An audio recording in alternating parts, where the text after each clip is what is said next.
And I think this time is the most critical period for the world to discuss the most important and critical topic, that is education. The world is changing so fast, and I think the thing that we need to change fast is education system. And I'm not the expert. I'm an amateur, I'm not a pro on the education. I was trained to be a high school teacher. I failed exams for entering university again. So after 3 years of hard working, I was accepted by Hangzhou Teachers College, which considered the 4th or 5th class of the university in China. But I think that's the best school I've ever heard, the best university in the world. And they trained me to be a high school teacher. And that time, only the worst students in China should go to the teachers. That's why the education had a big problem. But I'm happy to see the PISA result. China has a great result this year. And the world changed, as I said, in probably 20 years. 50% of the jobs that today we have will disappear. We'll create another 50 or 60% of the jobs which we never can even imagine. Where the education should be, and where our kids that should worry about. We all worry about ourselves, but we should worry about the kids, whether they can have jobs, they can survive in the next centuries. And what are the lives that we and our people and our kids should have? These are all the things that we should discuss about.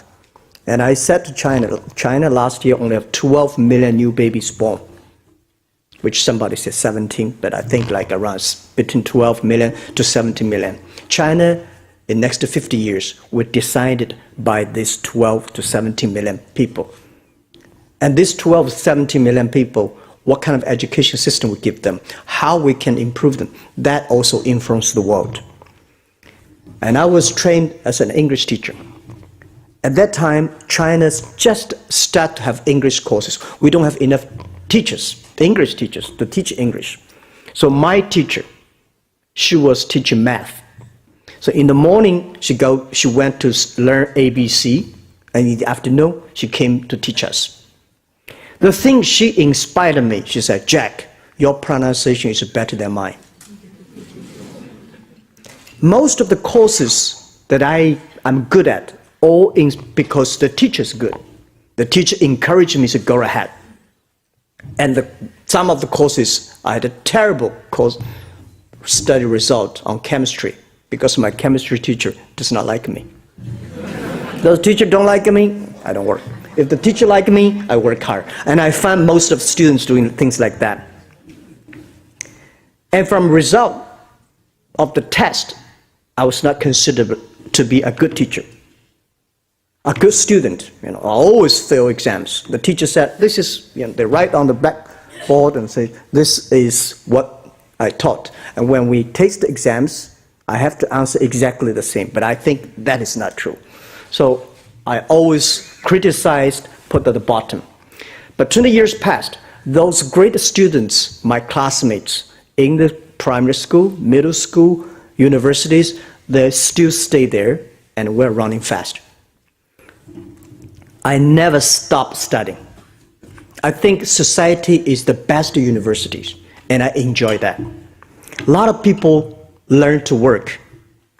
And the future, we should work to learn. We should continue to learn all the times. And I never got a one-day training to be how to be a CEO. My venture capitalist early days said, "Jack, you should give your CEO job to the others because you don't know how to be a CEO." And I said, "No, I don't know how to be a CEO." But later I found I could be a good CEO because that's the skills that I learned from being a teacher.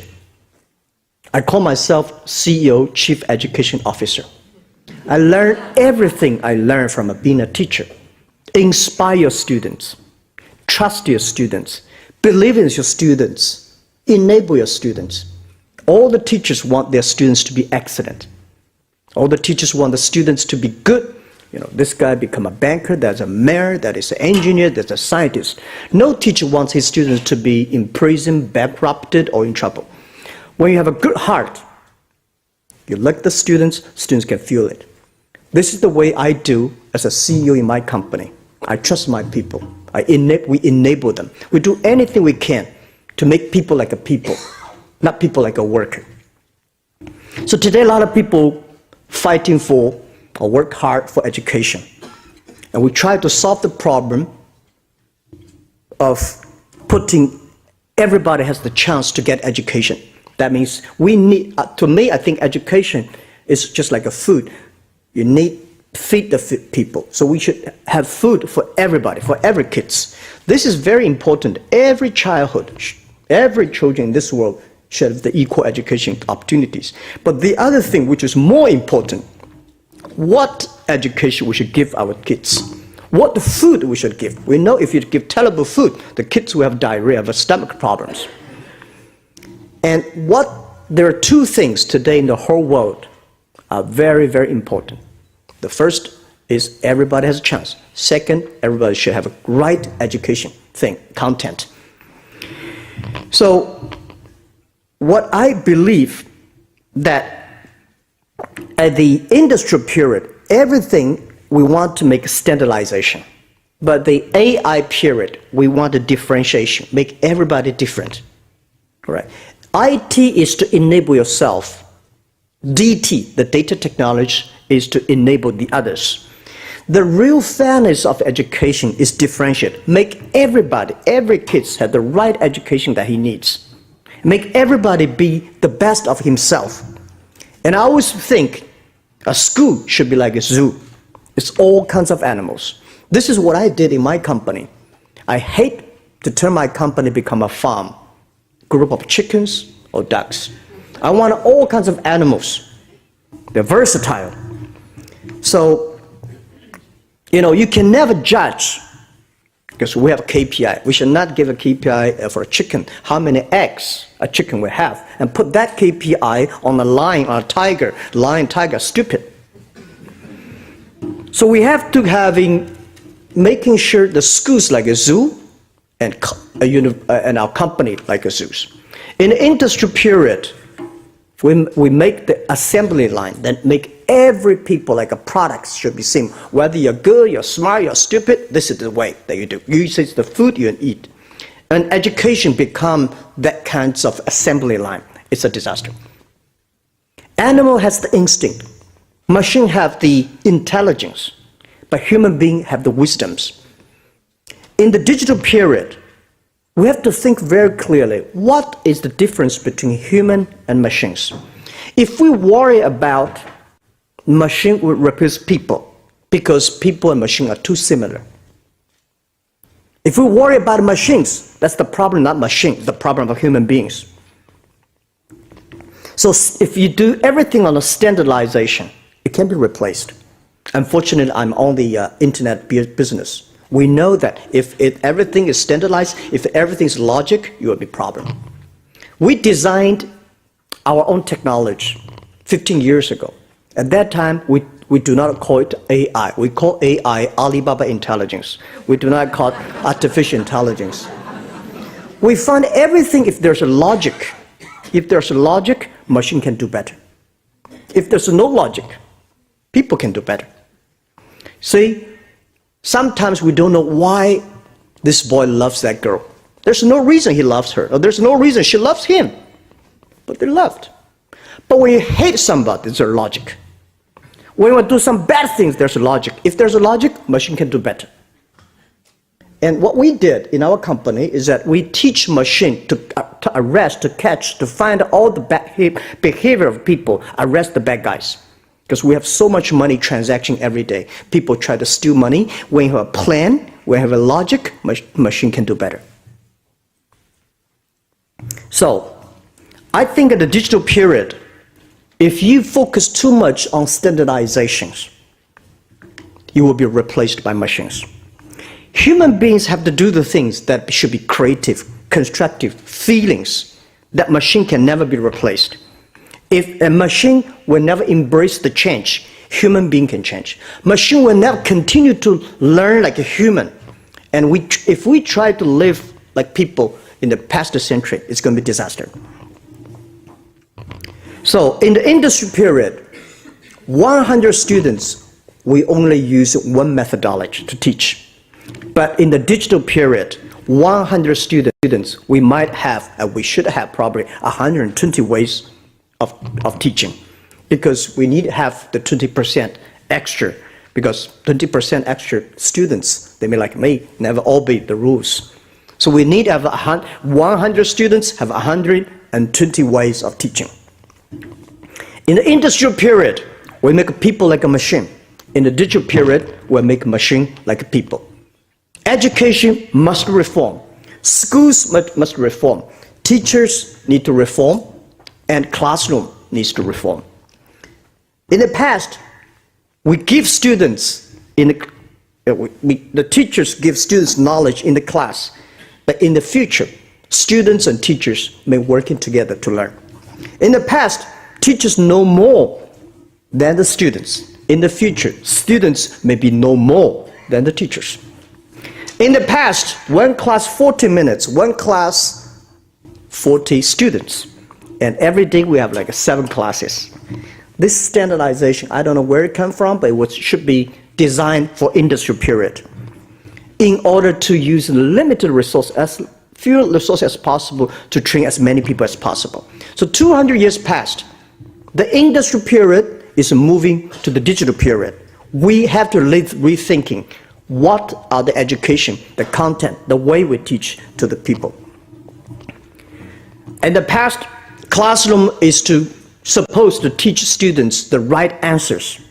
But in the future, most of the things, we don't have answers. Teachers may not know, experts may not know, nobody knows. We have to learn and work on together. In the past, classroom in the class. In the future, classroom in the real world. I was in Israel last year, discussed with the minister of Israel. Why in Israel, a lot of kids, a lot of young people are so independent? He told me, there are a lot of kids. They have to go to the remote areas, mountain areas, to learn how to survive. The kids always have to face dangers. Education is not to prevent our kids from not having dangerous things. No problems. But education is to train our kids to face the dangers, face the ways when problem comes. In the past, in China especially, we lock our kids to keep the kids close to them. How could you, this is a very different cultural way. I found the China soccer team is a terrible soccer team. For 1.4 billion people, we cannot select 11 people to win Maldives, which is only have 20,000 people. There's something wrong with the culture, something wrong with the education. When our kids, our parents never want us to ask questions and challenge questions. When we face conflicts, we shrink. So our football players, they take the goal into the front. When people stand bump, we all run away. So people say China have no rules. I think there is China rules. If there is something, there is a net in the middle, we always do good. If there's no net in the middle, we're all in trouble. Basketball, football, we're all in trouble. If there's a ping pong, we're good. Singulars, we're all good. We have one child of family. One child of family. Every child is the king of the families. We learn to teamwork. If the kids do not learn to teamwork, how can China teamwork with the other world, with other countries? So this is all about education. The world has changed. You can never imagine that in the classroom, you lock the students. They learn the skills to face the future challenges. It's impossible. The future education is about to teach our kids to survive in the outside world, to solve the problems when you confront the conflicts. It's impossible that you don't have any conflicts. But you have to face the conflicts and solve the conflicts in the confrontations. So this is a lot of challenges that we have for education that need not education experts, need amateurs like us. Need people from every field, everywhere, to working together. And I don't like a lot of G2, G20, G whatever meetings. They always put questions. There's no directions. We need directions. We need leaderships. We need to know where is the future, how we can do it together. So this is the most, we are not coming here to complain. We come here to looking for solutions. So as amateur, the beginner of education, I feel guilty. Myself, I only teach in the school for 6 years. And now I think I have the resources. I retired from chairman of Alibaba position. I put most of my time on education. And I want to learn from you, discuss with you, debate with you, fight with you. I have some amateur suggestions. In China, I give first the suggestions. Let's put most of our resources from university, PhD, master degree, to primary school, kindergarten, middle schools. That is more important. It's too late when you try to change a university student's value. Lots of the functions of the human beings, you have to train them when they are still in kindergartens, in the primary schools. I find, especially most of the developing countries, they always want to compete. You know, one of my university in this country is a ranking number, what of numbers in the world. We should have a ranking, what kind of kindergartens, primary schools, middle schools are there. So please put more resources on the front instead of the back. And the second, it's also very important, we should fight for the teachers. And I absolutely agree with the report OECD, the expert talking about, if we respect teachers, we respect knowledge, we respect education, we respect the future. Education is about the future. So we should give teachers the best recognitions. We should give the teachers the best pay. Because if we respect them, and they will respect their jobs, they respect their kids. And I think everybody's talking about education is important. When we talk about budget, it's another thing. Right? I think, and the other thing, teachers are important. I think my foundation been working on the China rural area educations. There are about more than 30 million kids study in the rural areas in China. There are about close to 3 million rural area teachers, about 5 or 6 years ago. Today we have like a 2.7 million rural area teachers. We find to helping kids in the rural areas, the best way is helping teachers. A good teacher can help 200 students in his life at least. If you cannot inspire the teachers, how can they inspire the kids? So we do a lot of work. Finally, we find a lot of teachers give up teaching in the rural areas. You know what? Because 60% of them give up jobs because they don't like headmasters. They hate their headmasters. Because none of the headmasters got a one-day training how to be a headmaster. And this is the problem I find in many, many areas. These teachers have been there for teaching for 10 years and become a headmaster. They don't know what is accounting, what is leadership, Headmaster is supposed to be the minister of the village, of their local towns. So we realize that we should focus on headmaster. A headmaster can influence 100 teachers. A teacher can influence 200 students. That is the system. And what a minister of education is supposed to do, he should make policies to enable headmasters to do better job. Headmasters should do better jobs to enable teachers to do better job. Teachers, and then they should spend in time to inspire the kids. And we should, with the technology revolution, we should inspire and encourage more excellent. Those people who have knowledge does not mean he know how to teach, right? Michael Tyson's boxing training, if they have competition, I don't think he has a chance to win Michael Tyson. It's the people who inspire, the people who know how to teach. So we should focus on that. And the third is that we need that quickly change the KPI of education, not test results. We have to change the formulas. If we think examination is the only way, the standard for the education, if that is the KPI, I don't think education will go to the right direction. So I asked a lot of high school students in China, what's your hobby? What do you want to do in the future? I said, I don't know. He said, I don't know. I just want to go to university. Why do you want to go to university? I don't know. I just want to go to university. That is the problem. Many senior high school students, they don't know what they want to do. They just don't want to go to university. Because they think university is the guarantee of jobs. From my 20 years experience in Alibaba, we find most of the universities, when they graduate, we have to train them absolutely, totally different. University does not mean you will guarantee the jobs. We don't hire people from Harvard, MIT because they're Harvard, they're MIT. They have the way to learn. We hire those people because they're ready to learn. They want to change.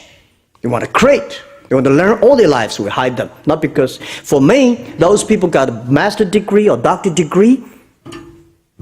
It's just the receipt of the tuition his father paid.